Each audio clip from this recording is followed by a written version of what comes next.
When they handed me the eviction notice, I didn't utter a single word. I simply pushed the 1923 water rights deed across the table and imagined 35 McMansions becoming waterfront property. The Willowbrook Estates HOA believed they could take my grandfather's farm while I was on deployment in Afghanistan. These arrogant bureaucrats constructed their flawless suburban paradise on land they had stolen, complete with Karens and tennis were making rounds in golf carts. What they failed to realize is that I am an Army Corps engineer. That modest earth dam on my land had been waiting 45 years for individuals foolish enough to build downstream. Their audacity was truly a spectacle, at least until the spillway gates opened and their luxurious development experienced its first brush with natural flooding. This was going to be gratifying. You are about to observe the most magnificent HOA defeat involving federal water law and gravity. Let me tell you about Jake Morrison. That's me. I'm 34 years old, an engineer with the Army Corps, and the third-generation steward of 47 acres of prime Texas land just on the outskirts of Austin.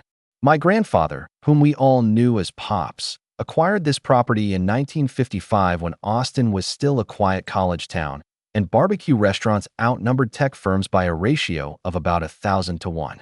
Pops was the type of man who was committed to nurturing the land and the people who lived on it.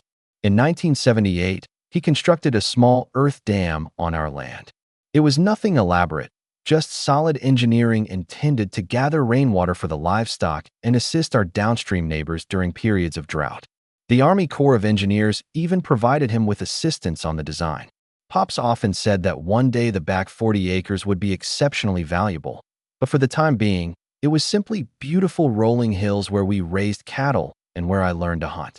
Following that were my 2 tours in Afghanistan, where my expertise was in water management and infrastructure.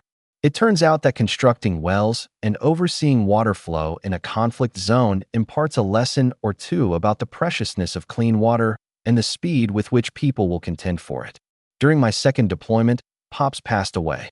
The property was placed into a trust overseen by my well-intentioned yet overwhelmed sister, Sarah, who resides in California and possesses about as much knowledge of Texas land law as I do of surfing. She engaged a local property management firm, Lone Star Land Services, to manage the taxes and maintenance. The property taxes were paid automatically. The problem was, Sarah never actually reviewed the tax assessment. A significant error.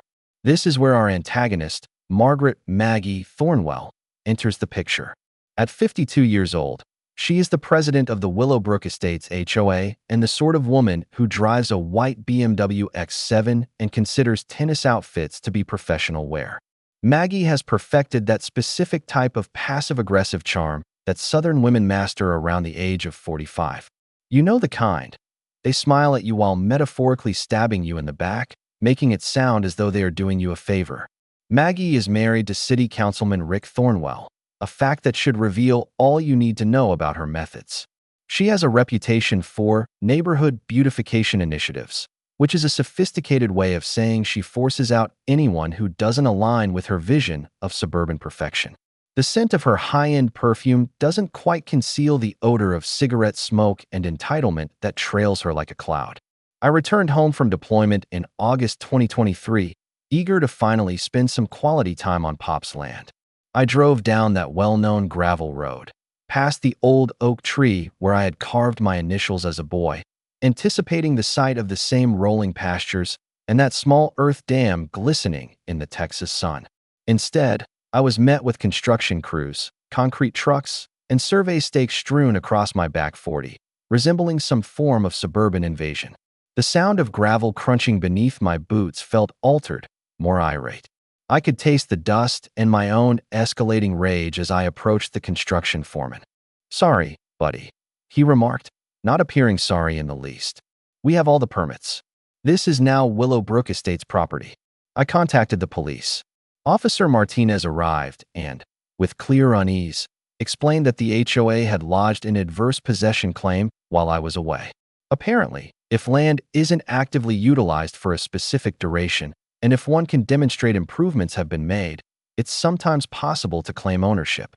It's an archaic law meant to keep land from remaining unused indefinitely, but it has become a preferred instrument for developers and HOAs aiming to broaden their territory. It was then that Maggie made her appearance, arriving in her little golf cart like a suburban warlord. Her voice had that cloying sweetness that instantly made me want to secure my wallet.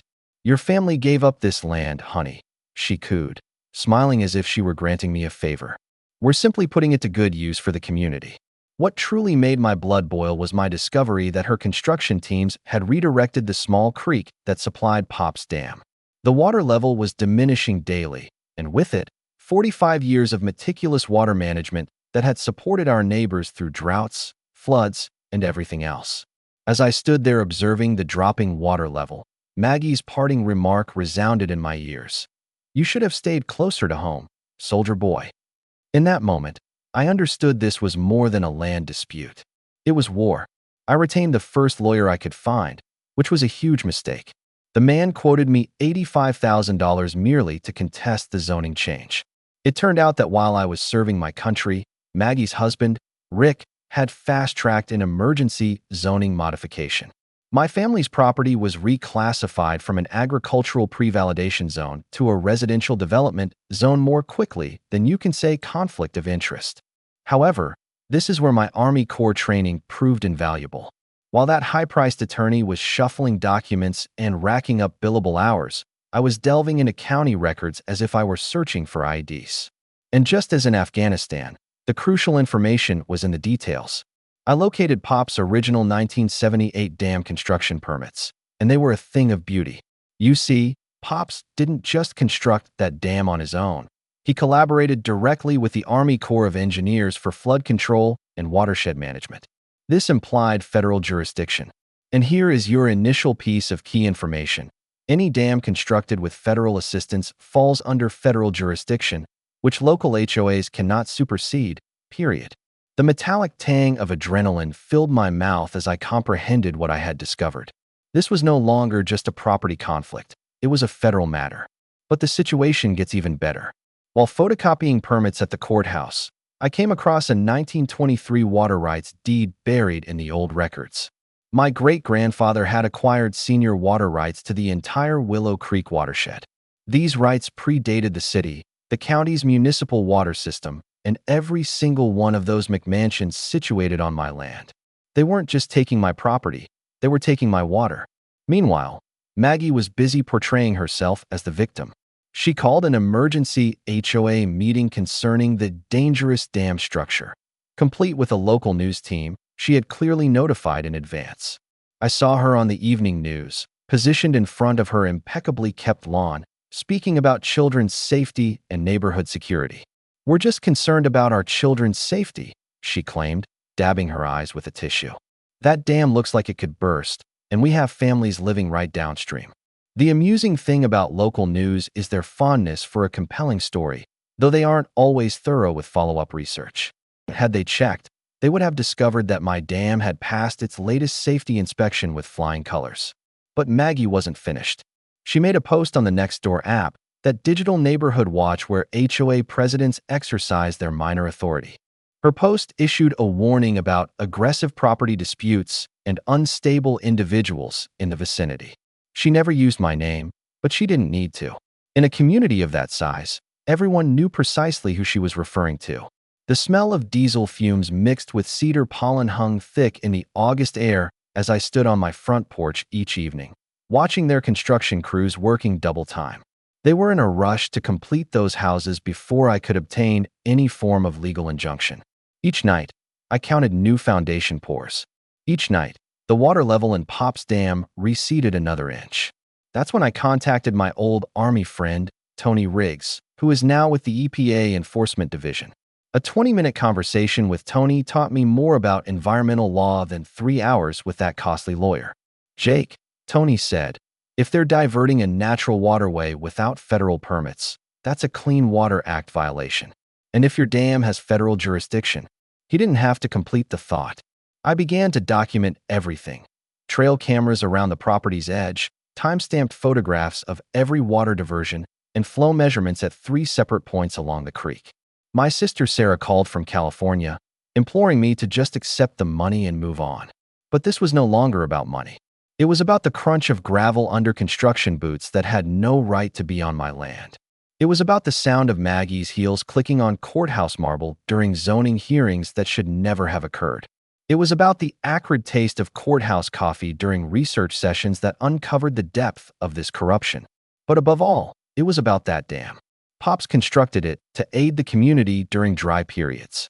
For 45 years, it had been a lifeline for our downstream neighbors. Maggie's crew was transforming it into a decorative pond for McMansions. Here's the reality about water rights in Texas. They are older than oil rights, older than mineral rights, and significantly more difficult to steal. But one must know how to defend them. As I stood there watching another concrete truck pass by my kitchen window, a crucial realization dawned on me. This conflict would not be won in a courtroom with expensive lawyers and legal briefs. It would be won with engineering. Maggie chose to escalate the pressure. She established what she termed a neighborhood safety patrol, 3 HOA board members in identical polo shirts who positioned themselves at my property entrance like a suburban security checkpoint. They took photographs of every visitor, recorded license plate numbers, and submitted reports to the sheriff about suspicious activity. The harassment was a classic intimidation tactic. Complaints about loud music when I played my radio while doing farm work, citations for unsightly structures for my perfectly sound farmhouse that had been standing since 1962, and reports of environmental hazards concerning my septic system, which had passed inspection just 6 months prior. The real blow, however, was when Rick leveraged his city council role to request a wellness check on me through veteran services. Apparently, I was a troubled veteran who might be having difficulty with readjustment.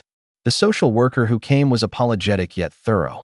She had to mark boxes on her clipboard while Maggie observed from her golf cart as if supervising a military review. That's when the coordinated bureaucratic onslaught commenced. The building inspector, fire marshal, health department, and animal control all arrived on the same day, like a regulatory SWAT team. Each found minor infractions that required costly rectifications. The building inspector, a drinking companion of Rick's, declared that my front porch needed $8,000 in foundation repairs. I immediately identified the squeeze play. It's the same method used in conflict zones to put pressure on local leaders. Overwhelm them with red tape until they surrender and comply. But two could play at that game.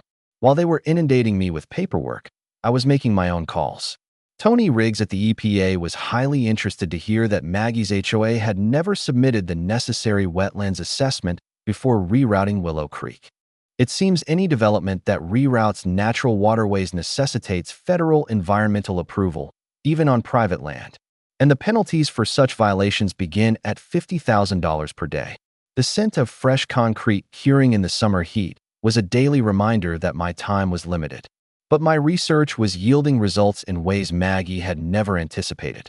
I found out that their entire development was constructed in what the Army Corps designated as a 100-year floodplain. Insurance companies had initially denied coverage until the HOA submitted a flood mitigation strategy. Their strategy was to permanently divert Willow Creek away from the new houses and let it flood my property instead. Here is your second piece of key information.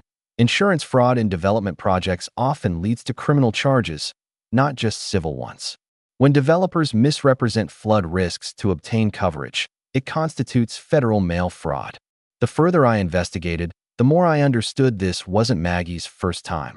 Her former HOA in Houston had incurred a $2.3 million EPA penalty for an identical creek diversion operation. She had left town just before the federal prosecutors arrived and established her operations here in Austin, in search of new victims. Meanwhile, Maggie was circulating rumors about my mental state and supposed violent tendencies. She employed a private investigator to find dirt on my military service and started a petition calling for the city to condemn my property as a public nuisance. "We have children playing in these neighborhoods," she informed the local paper. "We can't have unstable individuals jeopardizing our safety." But while she was busy playing the victim, I was forging alliances. I got in touch with other HOA victims through online forums and saw a recurring pattern. Maggie's HOA had taken over 6 smaller properties using similar methods over the last 3 years. The story was always the same: pressure, harassment, bureaucratic battles, and mysterious zoning changes that invariably seemed to favor Rick's construction company. I joined forces with my elderly neighbor, Mrs. Chun, whose family garden had wilted since the creek was diverted. I met Miguel Santos, whose family farm had been rezoned out of existence by Rick Thornwell 2 years prior. These were not random events. They were part of a methodical land grab that had been underway for years. The vibration of heavy machinery through my farmhouse floor became a daily reminder of my fight. Every morning, I watched concrete trucks pass my kitchen window. Every evening, I recorded the water theft that was slowly draining Pop's dam. But I was also getting ready. I installed water flow meters at the dam's outlet and at the creek diversion points. I calculated the precise amount of water being stolen, 1,200 gallons per day, valued at $47,000 annually in agricultural water rights. The gritty feel of sand between my fingers as I analyzed creek bed sediment told a more compelling story than any lawyer could. This was more than theft. It was environmental devastation on a grand scale. And then the certified letter arrived. The city intended to seize my property through eminent domain for public safety. The hearing was set for just 2 weeks away. Maggie's quote in the paper laid her strategy bare. Sometimes you have to protect the community from itself. But as I stood at my bedroom window that night, watching storm clouds amass on the horizon, a crucial realization struck me. Those weren't just rain clouds forming. They were an opportunity. Maggie went all in. Rick expedited an eminent domain hearing, scheduling it just 2 weeks away. Suddenly, the HOA was presenting me with an offer of $180,000 for a property valued at $890,000. The intent was unmistakable: accept the lowball offer or forfeit everything. The local paper published a hit piece that painted me as some kind of domestic terrorist. "Troubled veteran obstructs community progress" was the headline, accompanied by a photo that somehow made my farmhouse resemble a cracked den and me look like I hadn't slept in weeks. But Maggie's masterstroke was the photo opportunity. She orchestrated it perfectly. 20 concerned mothers with their children near my property line, a professional photographer capturing their worried expressions while my farmhouse loomed ominously in the background. The Facebook post went viral with the hashtag #ProtectOurKids. "Our children deserve safe neighborhoods," she told the Channel 7 News crew. "Not whatever issues he brought back from war." You know what? She was correct about one thing. I did bring something back from war. I brought back the capacity to identify when someone is trying to crush you with propaganda and the engineering expertise to counter it. Tony Riggs called with information that altered the entire situation. The EPA had already launched a federal investigation into the Willow Creek diversions based on my initial report. But here's the crucial part. Maggie's former HOA in Houston had faced that $2.3 million penalty for the very same scheme. Federal environmental offenses are tied to individuals, even when they relocate to different jurisdictions. While Maggie was portraying herself as a victim on social media, I was discovering that her entire financial structure was founded on fraud. The HOA's construction loans were linked to inflated property values, and the banks had mandated guaranteed water access for loan approval. If those water rights reverted to me, their legitimate owner, the whole development would be financially submerged. The bitter irony was not lost on me. They had stolen my water to enhance their land's value, and now their own avarice was set to drown them. Maggie's panic was beginning to surface. She offered me $400,000 in cash, no questions asked, with a 48-hour deadline. When I declined, she flew to California to approach my sister Sarah with a sob story about her brother's mental health problems. That move backfired dramatically. Sarah may not be an expert on Texas land law, but she knows her brother. She called me, laughing. Jake, some unhinged woman in tennis attire, just offered to help with my troubled veteran brother. I informed her that if she contacts our family again, I'm calling the FBI. But while Maggie was busy creating adversaries, I was building alliances.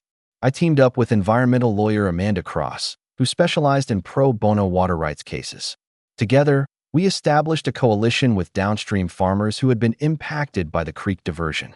Miguel Santos provided historical records demonstrating his family had used creek water for farming since 1887.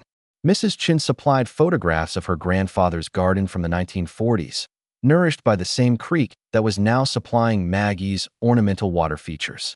The local Audubon Society was especially interested to learn that the creek diversion had wiped out critical nesting habitat for several protected bird species. It turns out that killing protected wildlife while engaging in water theft tends to attract federal attention very quickly. During my nighttime reconnaissance, old Army habits, I uncovered something remarkable. Pop's Dam was not just a basic earthwork structure. The original 1978 design incorporated an emergency spillway system with hydraulic gates that had not been operated since 1982. The hollow resonance of water moving through those underground spillway channels during my midnight tests confirmed everything. The mechanism was still operational, and it was engineered for precisely this kind of scenario, controlled flooding to re-establish natural water flow patterns. I calculated the water volume required to return Willow Creek to its original course, 2.8 million gallons. The dam was currently holding 3.1 million gallons, thanks to recent rains. The calculations were exact, but the timing had to be perfect. Using my drone for aerial surveillance, I mapped the precise locations of the new home foundations in relation to the original creek bed. 5 houses were situated directly in the historical flood channel. 3 more had basements constructed below the seasonal high water mark. Here's the most beautiful part. The construction crews had built decorative creek beds with concrete and ornamental stones. They appeared attractive, but they were not engineered to manage actual water flow. In contrast, my spillway system was designed by the Army Corps specifically for flood management. Then, Maggie committed her gravest error. Her crew started to install permanent concrete barriers to completely obstruct the original creek bed. This action would render my spillway system ineffective and permanently devastate the downstream ecosystem. But it also provided me with the ideal justification for my next move. The Weather Service was forecasting heavy September rains, providing perfect seasonal cover for emergency dam maintenance. As I stood by those spillway controls at sunset, reading Pop's journal entry about aiding neighbors during droughts, the decision became clear. It was time to open the gates. While sifting through dusty courthouse records for the 3rd time that week, I unearthed a misfiled document that altered everything. Tucked behind a pile of 1979 tax assessments was the original agricultural flood management covenant from Pop's Dam construction. The wording was beautifully straightforward. Dam operators shall maintain natural seasonal flow patterns to preserve downstream agricultural water rights in perpetuity. This was not merely permission to manage flooding. It was a legal duty that took precedence over any HOA agreements or city ordinances. But Amanda Cross's investigation revealed something even more damning. The HOA's insurance applications contained outright falsehoods. They had asserted no seasonal flooding risk and permanent creek diversion approved by all agencies to obtain $47 million in coverage. Here's your third knowledge nugget. Insurance fraud in development projects often results in criminal charges, not just civil ones. Lying to insurance companies about environmental risks constitutes federal mail fraud, which carries mandatory prison sentences. The deeper we investigated, the more the entire operation unraveled. Rick Thornwell's construction company was not just the contractor for the HOA development. He was the main investor. Every house constructed on my stolen land put money directly into his pocket. And the clincher, he had never recused himself from a single city council vote that benefited his project. Tony Riggs provided EPA findings that made my blood boil. The creek diversion had eradicated the entire population of Guadalupe bass, a protected species that had flourished in Willow Creek for generations. Texas Parks and Wildlife had documented the fish kill, but the report somehow got lost in Rick's office before it could lead to federal prosecution. They weren't just pilfering land and water. They were annihilating an entire ecosystem. But the definitive proof came from Amanda's banking connections. The construction loans were backed by fraudulent environmental assessments that described the creek diversion as a temporary construction measure. The banks were led to believe the water would be restored to its natural course once construction was finished. If those water rights returned to me, the entire development would be in violation of federal lending regulations. The banks could call for the immediate and full repayment of $12 million in construction loans. That's when I discovered Pop's handwritten journals in the farmhouse attic. His 1980 entry was heartbreaking. Open spillway today. Helped the Santos farm and 3 others get through the dry spell. That's what neighbors do. The dam was never intended for our family's financial gain. It was about serving the community, helping downstream neighbors endure droughts, and managing floods to safeguard everyone in the watershed. Reading those journals, I understood what Maggie had truly stolen. It wasn't just land or water.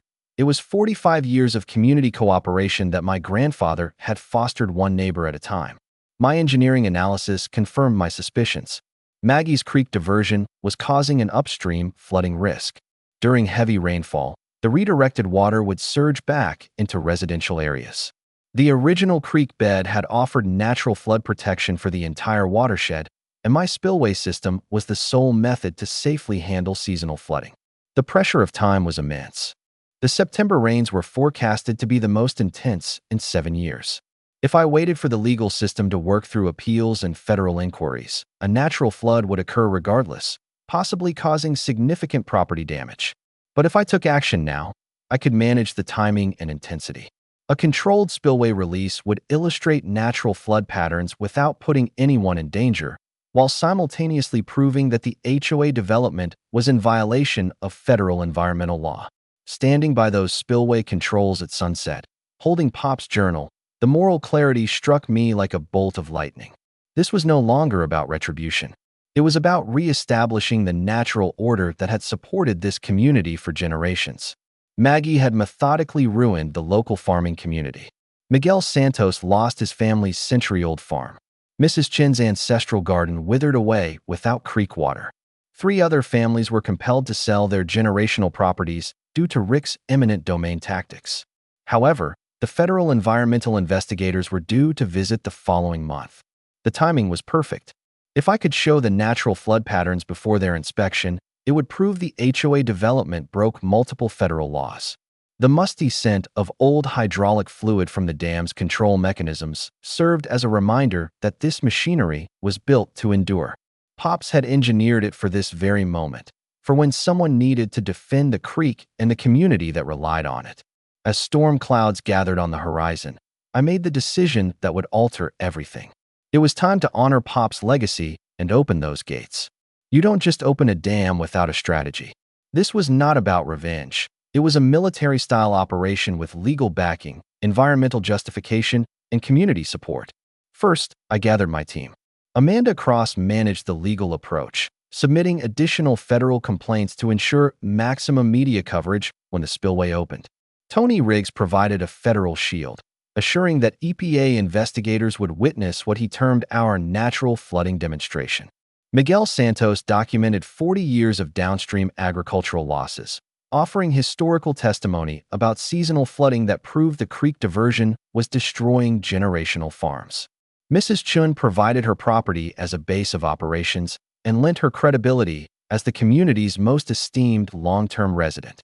Amanda's legal strategy was masterful. She submitted an emergency agricultural water rights restoration motion, asserting that the dam covenant legally obliged me to sustain seasonal flooding for downstream agriculture. We weren't breaking the law, we were adhering to it. Here's a vital piece of knowledge. Agricultural water rights often take precedence over residential development rights, particularly with historical documentation of prior use. The crucial element is having solid paperwork that predates any development claims. My technical preparations were pure Army Corps engineering. I developed detailed spillway operation plans with precise calculations, a controlled release beginning at 6 a.m., a gradual increase over 4 hours, and a peak flow at 10 a.m. The water volume was calculated to simulate natural flooding patterns without causing structural harm to anything but Maggie's illegal concrete barriers. Safety was the top priority. I put up warning signs 24 hours in advance and personally informed the volunteer fire department. This was not some careless flood. It was a meticulously controlled demonstration of how water naturally seeks its course. Amanda reached out to environmental journalists from the Austin American-Statesman and local TV networks. Miguel organized for community members to observe the agricultural water restoration. The approach was straightforward. Control the narrative before Maggie could frame it as a dangerous veteran terrorizing the neighborhood. Our intelligence gathering was like something from a spy film. Mrs. Chun kept track of HOA activities through the local gossip network. Never underestimate elderly ladies with time on their hands. The waitress at the local diner, who was Miguel's cousin, passed on information from closed-door city council meetings. My Army friend at Fort Hood supplied drone surveillance for legal documentation. While I was upgrading the spillway controls with modern hydraulic systems, Amanda was conducting financial warfare. She informed insurance companies of the fraudulent applications, arranged for banking regulators to examine the construction loan paperwork, and prepared whistleblower complaints regarding Rick's conflicts of interest. The brilliance was in the synchronized timing. The Weather Service confirmed heavy rains were 72 hours away. Amanda set up the Federal Environmental Inspection for the same week. Miguel coordinated with the Agricultural Extension Agent to document the downstream advantages. It was a perfect storm of natural weather, federal supervision, and community backing, all converging at the ideal moment. But I understood Maggie's psychology. She always escalated under pressure.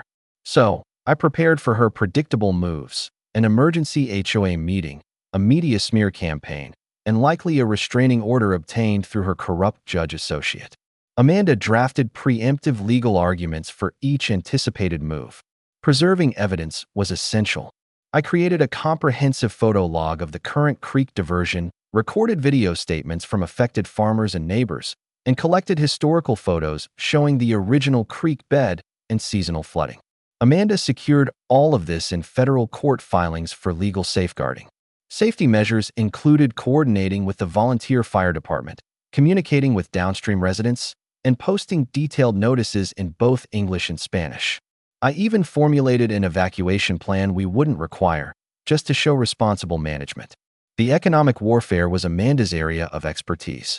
She alerted state banking regulators to the construction loan irregularities, contacted the Texas Attorney General about the insurance fraud evidence, and prepared a civil RICO lawsuit alleging a pattern of racketeering. Here's another knowledge nugget. Coordinated regulatory pressure often brings about a settlement more quickly than individual lawsuits. When multiple agencies investigate at the same time, defendants cannot defend on all fronts. The smell of WD-40 and machine oil filled the evening air as I serviced the dam equipment and tested the spillway gates with minimal flow. Everything functioned flawlessly. Pops had built this system to last. I stocked the farmhouse with provisions for a potential siege, knowing Maggie would try anything to stop me. Amanda filed protective court orders to prevent any interference with lawful dam operations. We set up secure communications using military-grade, encrypted radios. As I stood by those controls for the final equipment check, watching storm clouds form on the horizon, everything felt perfectly aligned. The weather forecast confirmed heavy rains in 48 hours. Federal investigators would arrive in 36 hours.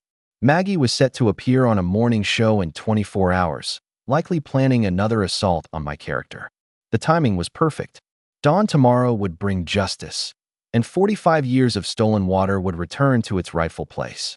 Maggie's desperation hit a new peak when she employed private security to patrol the perimeter of my property. These were not mere rent-a-cops with flashlights. They were the tactical gear wannabes who take on private military contracts and treat HOA conflicts like a combat zone. My trail cameras caught them red-handed attempting to sabotage the spillway control mechanisms at 2 a.m. One of them was captured on video trying to pour concrete mix into the hydraulic lines while his partner acted as a lookout. Tony Riggs had informed the sheriff's department, and Deputy Rodriguez was waiting in the shadows when they made their move. The arrest was a beautiful sight. Mr. Tactical Vest asserted they were protecting community infrastructure from an unstable individual, but it's difficult to justify carrying a bag of quick-set concrete at 2 in the morning. Maggie's media campaign was even more frantic. She appeared on the Austin Morning Show in her Sunday best, speaking in the quavering voice politicians adopt when they want to appear as victims. Veterans need mental health support, not weapons, she told the host, dabbing her eyes with a tissue. This man learned to use water as a weapon in Afghanistan, and now he's threatening to wash away children's homes. Rick provided expert testimony as a city engineer about the risks of catastrophic dam failure, conveniently omitting that my dam had passed every safety inspection for 45 years. But while Maggie was playing the victim on television, my surveillance training was yielding results. I documented every sabotage attempt, every illegal entry, and every piece of evidence that would later prove a criminal conspiracy. Tony revealed that federal investigators had been wiretapping Rick's office phone as part of an ongoing corruption investigation. These people were more desperate than I had realized. The legal attack came next. Rick fast-tracked an emergency restraining order hearing for 6 a.m. the following morning, obviously hoping to catch us unprepared. Judge Henry Walsh, Rick's golf partner, who had accepted $15,000 in campaign donations from Rick's construction company, consented to hear the emergency public safety motion. Amanda uncovered the corruption link and immediately filed for Walsh's recusal, but we knew the outcome was predetermined. If they couldn't stop the spillway opening through legal means, they would do it through a corrupt judge. Meanwhile, Maggie organized a neighborhood safety patrol to physically blockade my property. 20 HOA residents arrived with folding chairs, coolers, and "Protect Our Kids" signs, intending to live-stream the spillway opening as environmental terrorism. The optics were ideal for her narrative: suburban families with children against a dangerous veteran with a dam. But Miguel Santos had also been active. He brought 30 farmers and their families to support what we termed the agricultural water restoration. Mrs. Chun arranged a counter-demonstration with historical photos showing the creek in its natural state. Amanda coordinated for representatives from the Audubon Society and Sierra Club to be present. Two conflicting narratives were about to clash: veteran attacks families versus community protects water rights. The technical sabotage escalated when security footage showed that someone had poured concrete mix into the spillway channel overnight, creating a blockage designed to cause real flooding danger if I opened the gates. This was more than just harassment. It was attempted murder disguised as vandalism. I worked through the night with a portable jackhammer, clearing the blockage while documenting every piece of concrete as evidence. The metallic taste of exhaustion mixed with rage as I realized the lengths they would go to. Rick used his city council emergency powers to declare my property an imminent public hazard, authorizing the fire department to secure the dangerous dam structure. Fire Chief Martinez, one of the few honest officials remaining in town, privately warned me this was purely political. "Jake, you have about 6 hours before they compel me to intervene," he said. "Make them count." The insurance investigation breakthrough occurred at the perfect time.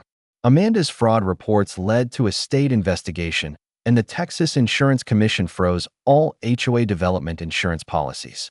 Without valid insurance, the construction company faced an immediate halt to all work. The financial pressure was finally hitting where it hurt: Maggie and Rick's wallets. Tony advanced the EPA inspection by 24 hours due to credible sabotage reports. Federal agents were now on their way, set to arrive at 8 a.m. If the spillway opened during their inspection, it would become federal evidence of proper water management. But Maggie's final move was the most cruel. She contacted Veterans Mental Health Services, alleging I had made suicide threats and required an involuntary psychiatric hold. The VA social worker showed up at my farmhouse at 5:30 a.m., just as I was getting ready for the spillway operation. I had to persuade her of my mental stability while simultaneously preparing to flood a subdivision. Not a typical Tuesday morning chat. Sarah called from California, her voice cracking. "I can't lose my brother too. Please, Jake. This isn't what Pops would want." For a second, I nearly broke. Then I found Pop's last journal entry about confronting bullies, and my determination solidified like concrete. Sometimes you have to flood the valley to save the creek. At 7:02 a.m., with federal agents observing and the morning sun casting an orange glow across the sky, I opened the spillway gates to 25% capacity. The sound was glorious, not a violent torrent of destruction, but the soft murmur of water finding its way home. For the first time in 18 months, Willow Creek started to flow in its original channel, precisely where nature had intended. Miguel Santos knelt by the revitalized creek, cupping the clear water in his weathered hands, tears rolling down his cheeks. "This is the water that nourished my grandfather's farm for 60 years, he whispered. Maggie's reaction was immediate and expected. She yelled at the federal agents to arrest the terrorist, her carefully crafted morning show persona shattering like cheap veneer. EPA agent Sarah Kim calmly stated, "Ma'am, this gentleman has the legal authority to operate his agricultural flood control system." But Maggie was live-streaming on Facebook, her voice escalating to near hysteria. "He's flooding our children's homes. This is what happens when we let unstable veterans have weapons." Except the water wasn't flooding anything. It was flowing exactly where it should, in the original creek bed that her development had unlawfully obstructed. Local news helicopters hovered above, broadcasting the spillway operation live. The Austin American-Statesman reporter was interviewing downstream farmers about their renewed water access when Maggie attempted to take over the interview. "This veteran is using military training to attack civilians," she shrieked. The reporter, looking visibly confused, asked, "Ma'am, the water is flowing in the original creek bed. How exactly is this an attack?" You could almost hear Maggie's narrative crumbling in real time. Rick was frantically calling Judge Walsh, yelling into his phone about property values and campaign donations. "That psycho is destroying millions in property value," he shouted, seemingly unaware that Amanda was recording the conversation from the courthouse steps. "Here's a legal tip for you. Texas is a one-party consent state, meaning you only need one person's permission to record a phone call, and that person can be you." The engineering validation was perfect. EPA agent Kim measured the water flow and confirmed it matched historical seasonal patterns precisely. Tony Riggs documented it all. This is how the creek flowed naturally before the 2022 diversion. Federal agencies prioritized natural water flow over development convenience. And we were demonstrating that principle in action. Mrs. Chin's garden irrigation system filled up for the first time in 18 months. 3 downstream farms reported restored water access to their stock ponds. The owner of the local diner brought coffee and homemade collages for everyone, saying, "My daddy farmed here. This is how it should be."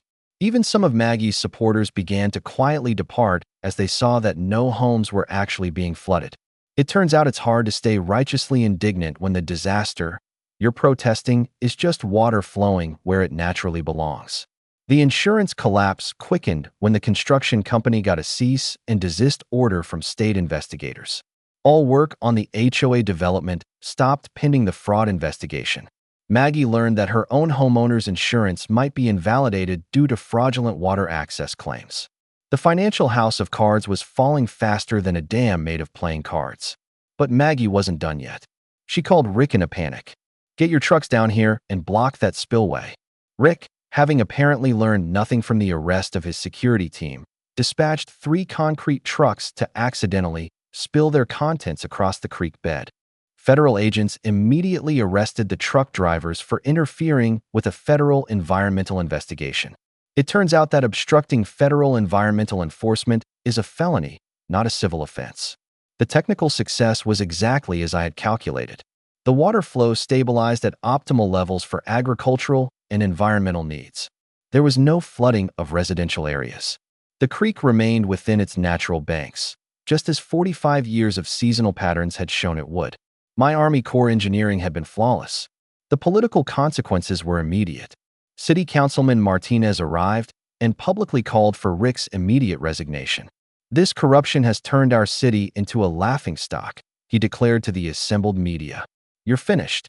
Federal investigators broadened their inquiry to include RICO charges for systematic land fraud.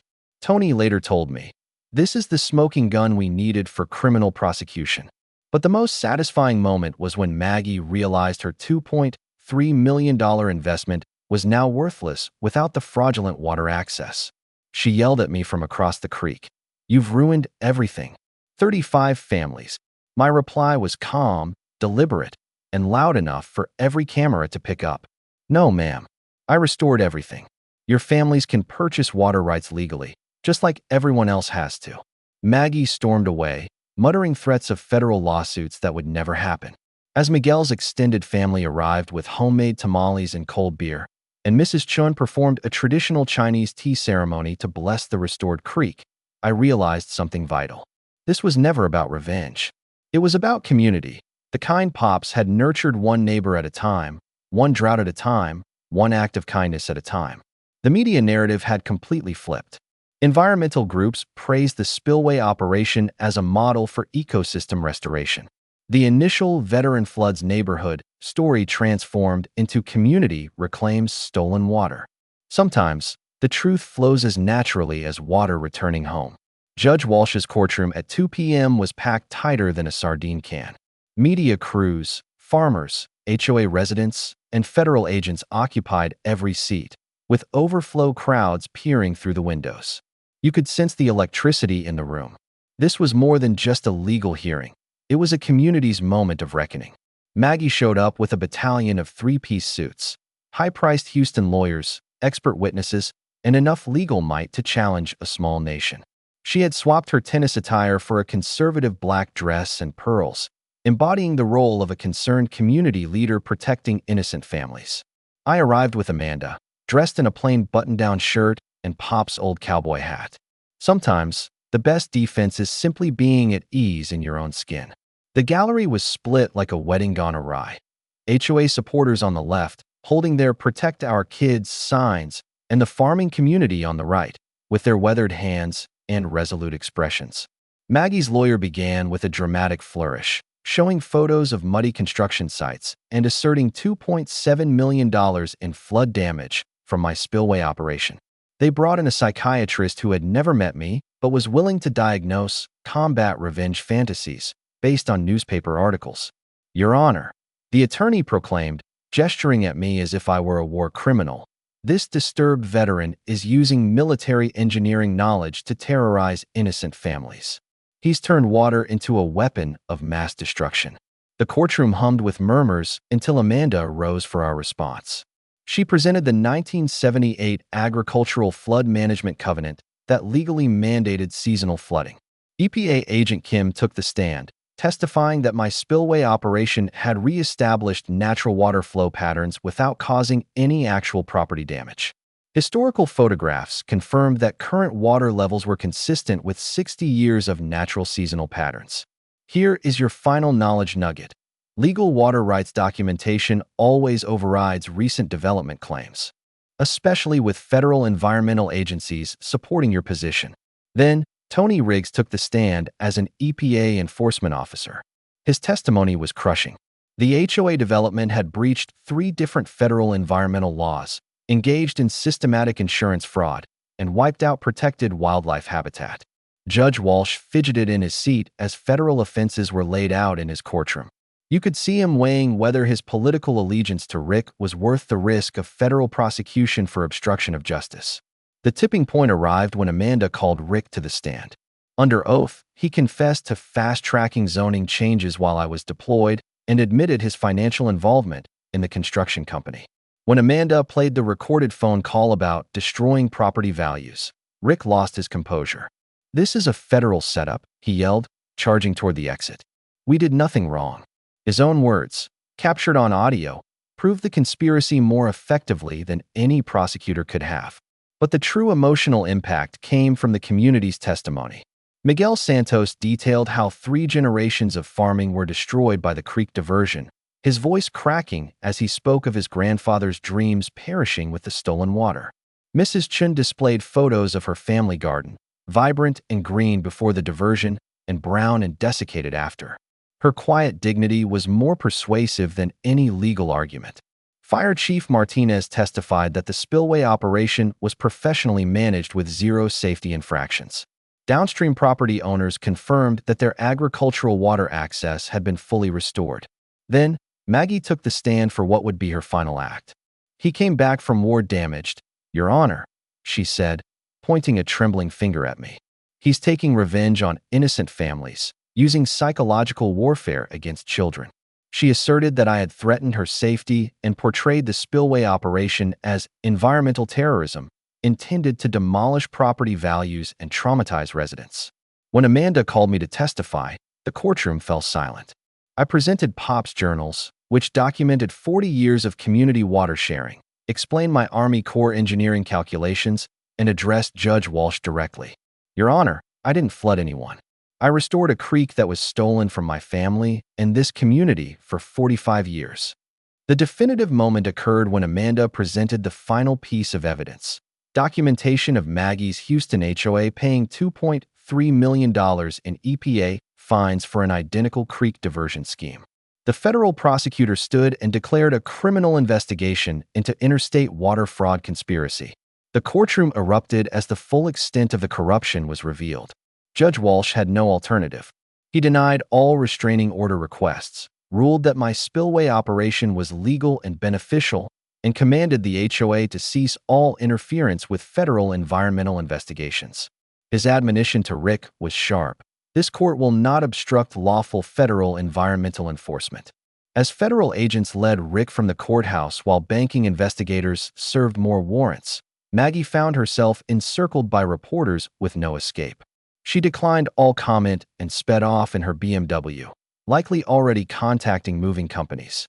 I walked out to the cheers of farmers, environmentalists, and curious townspeople who had seen justice flow as naturally as water finding its way home.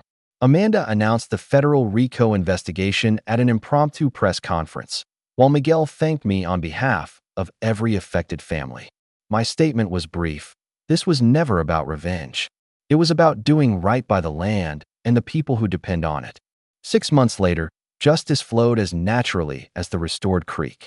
Rick Thornwell pleaded guilty to federal conspiracy charges and received a 3-year sentence in federal prison. Maggie was hit with $8.7 million in civil penalties and declared bankruptcy faster than water through an open spillway. The construction company paid $12 million in EPA fines and was barred from all federal contract work.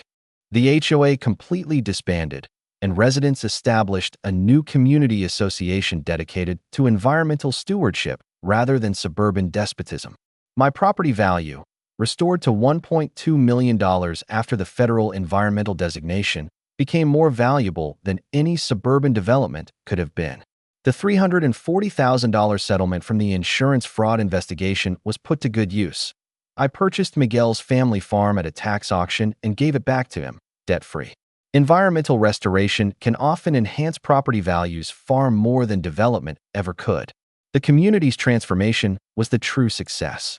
The revitalized creek now draws eco-tourists for kayaking, bird watching, and fishing where McMansions were meant to be. Mrs. Chin's garden turned into a model for sustainable agriculture, and 3 downstream farms reported their most abundant crop yields in a decade. The local diner became the unofficial hub for the Willow Creek Restoration Association, where farmers and environmentalists strategized their next stand against corporate water theft. The environmental achievements surpassed all hopes. Protected Guadalupe-based populations returned to pre-diversion levels within 4 months. The Audubon Society recorded 12 bird species returning to the restored wetland habitat. Texas Parks and Wildlife declared the creek a critical wildlife corridor, guaranteeing its permanent protection. My spillway operation became a case study in the Army Corps of Engineers training manual. Sometimes, the best form of revenge is simply executing your job flawlessly. On a personal level, I found a sense of peace I hadn't realized I was lacking.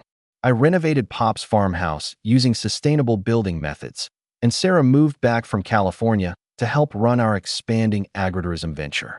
As for Amanda and I, well, let's just say that fighting environmental crime together forges a rather strong connection. The ripple effects extended across Texas like water seeking new paths. Environmental organizations used the Willow Creek model to contest illegal diversions throughout the state. Federal agencies now reference our case in new water rights enforcement policies. I've become an informal consultant for communities battling HOA overreach, and my phone is constantly ringing. We founded the Pops Morrison Environmental Scholarship for rural students pursuing studies in water management. Miguel's daughter, Maria, was the first recipient and is now studying environmental engineering at UT Austin. She aims to protect watersheds across Texas from people like Maggie. The yearly Creek Days Festival commemorates restoration and community resilience with local cuisine, environmental education, and veteran support services. We raised funds for a water rights legal defense fund that has already aided 6 other communities in their fight against corporate theft.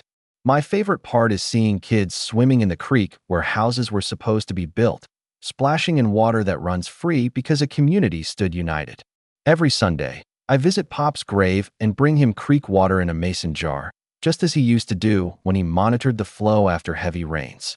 "Thanks, Pops," I say to him. "The creek's singing again, just like you said it would." The Legacy Project ensures this victory will endure forever. The Willow Creek Conservation Trust now holds the development rights to the entire watershed, establishing a permanent buffer zone that prohibits future commercial development. No one will ever steal this water again. But here's the beautiful final turn. Maggie's Houston HOA faced a federal RICO prosecution based on our case. A total of 147 families across 3 states have filed similar water rights restoration lawsuits. What began as one veteran's battle has grown into a nationwide movement for environmental justice.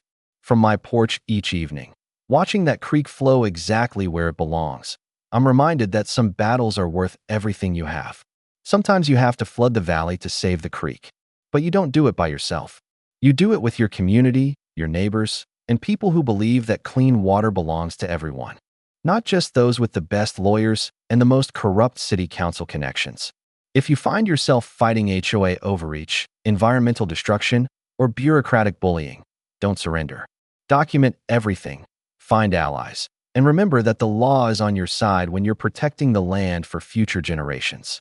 Next week, I'll tell you about the city that tried to seize my neighbor's solar farm, leading her to cut power to City Hall during the mayor's wedding reception. That's a story about a different kind of power and how one engineer turned the lights out on municipal corruption.